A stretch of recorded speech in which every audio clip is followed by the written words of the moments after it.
Hello, so we have a mega boo boo here. When I bought this harness, I think 2 years ago, when the car first came to me, I did not see that it was for 5HP 30. So the difference between the two harnesses, between this and 5HP 24, is firstly, okay, I swapped this one and this one. I'm busy swapping this now.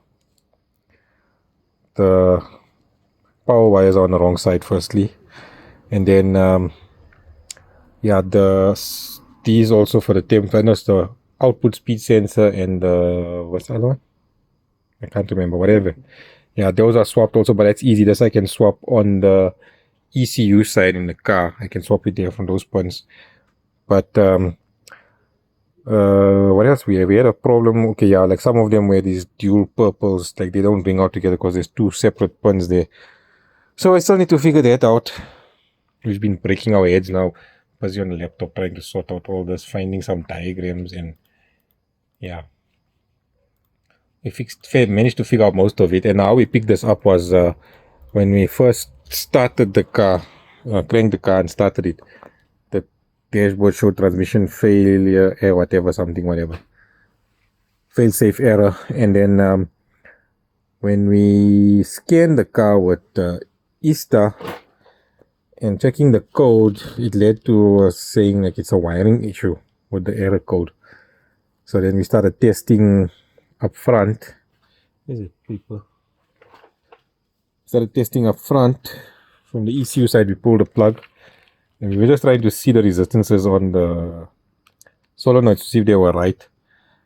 And as you can see, yeah, those resistances are supposed to be read on those three, but they were reading on, yeah, those three there. So yeah, that's all wrong.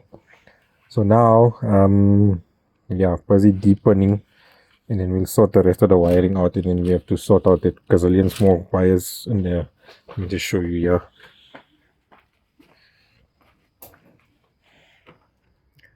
Where is it? Did I plug it back in? Did I? It looks like I did.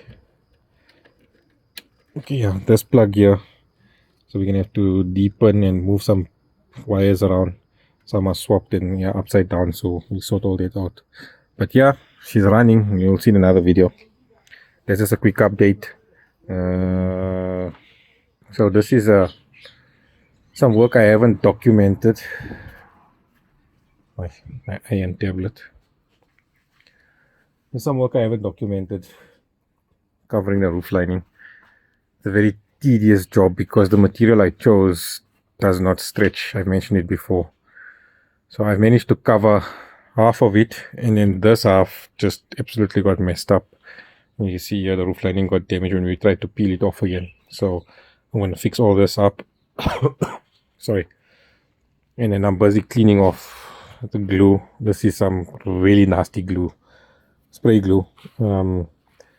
They use this stuff to stick leather onto horse saddles. So yeah, once it grips, it's game over. So you don't have time to play around. You can heat it up a bit and then it loosens up a bit. But yeah, the tech to this glue is insane. So yeah, so what I'm going to do is I'm going to join the other half up from there, of course, but I'm going to cover it from this way there across, and then I'll blend the light so that you can't see. Well, you won't really see it, hopefully. As you can see, I got little creases here, and yeah, there's nothing I could have done here because this is quite deep and this material, like I said, doesn't stretch. So, but so far, yeah, it looks good. All the other panels are covered in the car. The only one I've got left is the sunroof cover. Well, the panel that it closes the bell glass, and you take that out. And then, yeah, I can't really power the car. Okay, I can't power the car up, but I'm still busy with the gearbox, as I explained regarding the harness. But that's fitted back into the gearbox now, so I just need to sort out the wiring on top of the computer boxes. And then, yeah, we can hopefully start it up again. And I say again because, yeah, the car has started already. But we'll show it in another video. Just thought I'd show you that's what the roof lining looks like at the moment.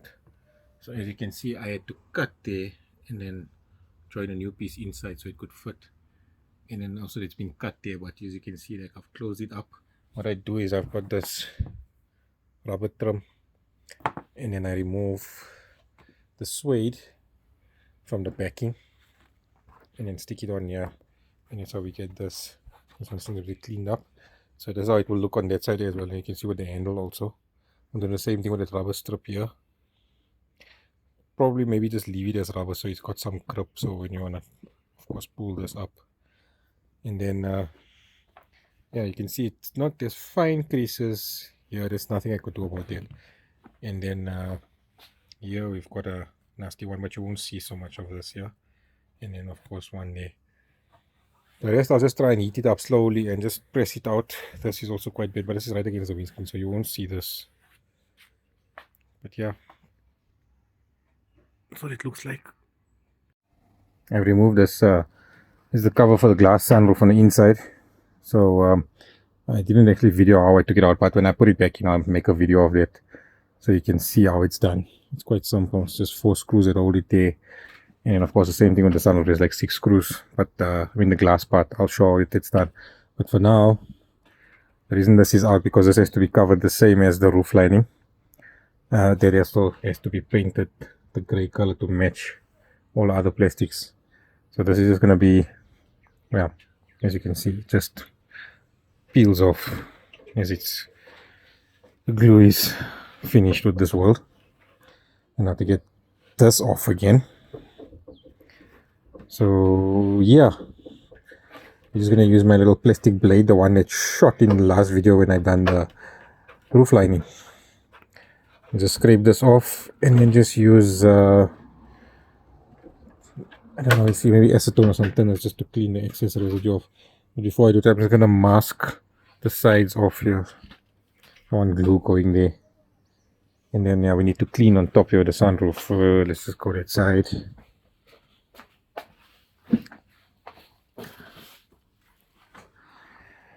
You can see it's very dirty around here, and I need to replace the rubber that goes on here.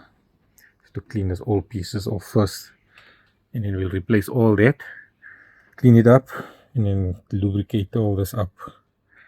Probably quite dry. So basically yeah, that piece that I took off just screws into here, and then this is the little pieces on the sides. When the sunroof lifts up, it's just little, like a concertina, little rubber on the sides, closes up the sides. I have to take this off also because look at the dust. Okay, let's plow on. So I've covered this thing up. I always start my bloody thing saying so. Anyway, so yeah, see again. This is covered up. That's been painted and clear coat. And like I said, I masked this off because the material doesn't go, and I didn't want to get any glue on there as well. And that came out really nice.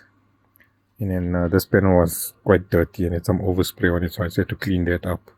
This goes on the inside. It fits here on the inside, so when the roof slides back, that piece moves up and down there. Yeah, so I got that done, and then the roof lining. And then I just wanted to say that I didn't video any of this. The details, like, you know, gluing the material on and stuff like that, because yeah, it might be boring for a lot of you because people have the attention span of TikTok nowadays. So I just cut it short,